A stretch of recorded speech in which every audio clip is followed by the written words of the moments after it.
Mini ফুটবলের ইতিহাসের সবচেয়ে বেশি টাকার টুর্নামেন্টের স্টেডিয়ামের কাজ শুরু হলো।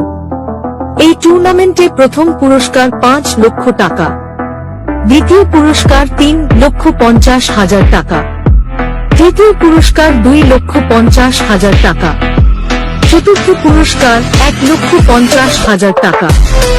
আগামী 18, 19, 20 জানুয়ারি এই খেলাটি অনুষ্ঠিত হবে। খেলাটি পরিচালনা করছে আল-আমিন যুব সমাজ কল্যাণ সমিতি ফাউন্ডেশন, জয়নগর, দক্ষিণ 24 পরগনা।